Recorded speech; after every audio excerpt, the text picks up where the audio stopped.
So I watched the Joe Rogan interview with Matt Fraser. I'm a little behind the times, I'm sure, because I think it's like 2 years old, maybe more. Anyways, I loved it. It was very fun to listen to. Interesting guy. How he's doesn't think much about the science behind what he's doing. He just is like an athlete of like, show me what works and I'll do it. And so there's two things I took away that I implemented and I am implementing and I got excited about because, yeah, why not? So, so one of them was hydration. He said his secret was sleep and hydration. That's the secret. Sleep and hydration. I've already heard a lot about sleep and I've worked on my sleep. My sleep is pretty good. But hydration, of course, I've heard a lot about hydration too. I didn't know he would put it that high, like as the top two things on his list of how he became so fit. So, or his secrets, you know? So then I listened to the Huberman Lab podcast on hydration so I could really kind of understand the topic. And one of the things that I didn't know was about the circadian rhythm with hydration. And he says hydrate more in the first 10 hours of the day and then barely at all after that. I tried that. I still like to drink more water than that after 10 hours. In the last 6 hours of being awake, I got thirsty on his recommendation. So I was like, okay, I'm drinking more than this. But trying to pay special attention to drinking even more earlier in the day has helped. And so that's what I'm doing. This is morning time right now. Got this beautiful morning sun coming through the woods. And so I'm hydrating and I feel great. I feel like that extra little bit of hydration does help. I have noticed it before that if I work out and I drink a little extra water, I can usually like lift more weight and get more energy and get more involved. And so, but I haven't like intentionally put effort into it. And I wonder how much of my life I've wasted on bad workouts because I wasn't hydrating enough and not anymore. So let's do that. Let's hydrate. Drink a lot of these in the morning. The second one that he mentioned in the Matt Fraser interview was beta alanine. And so I just went on Amazon, bought some beta alanine. Here's my report on beta alanine. Having taken it a few days now, definitely I get the tingles. It feels similar to the Wim Hof breathing tingles, the paresthesia, tingling all over.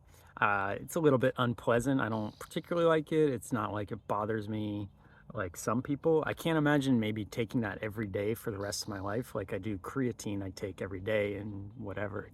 It's great, but could I really have these tingles every day? I don't know. Some people say maybe you get used to it. It's a little weird. Um, Matt Fraser says it gave him a third lung. Now, it didn't give me a third lung. No, no third lung. So I couldn't notice any noticeable difference in my workout, my strength and fatigue, power, energy, motivation, any of it. It just felt like a little bit of tingles on the side. Now, supposedly it's not supposed to work that way anyways, and Matt Fraser is just kind of like having a placebo effect possibly, but the tingling is supposed to be unrelated to performance and it's more of a cumulative thing. You take it every day and you see a 2% increase over time in your efforts and stuff. So we'll just keep trying it. I'm excited. I'm going to use it. I'm still training for that marathon. Things are going well. The other thing I've noticed just on the marathon update is that my speed is a lot better than my endurance, which is interesting. I wouldn't have guessed that. I thought I was a pretty slow twitch fiber kind of guy, but I haven't trained slow twitch in a long time. There was 20 years ago or something, I biked across Southeast Asia and did 5,000 kilometers over 3 months. And so I was biking a lot, but that's not what I do right now.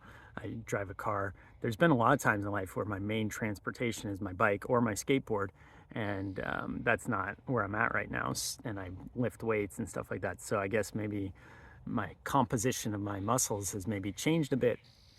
But my mile run, I ran a mile in something like 6 minutes, 40 seconds. I'm not sure because my clock was kind of a little off, but So not a super fast mile, but when I put that in a calculator to predict a marathon pace or a half marathon pace, my half marathon that I just ran was way slower than it predicted.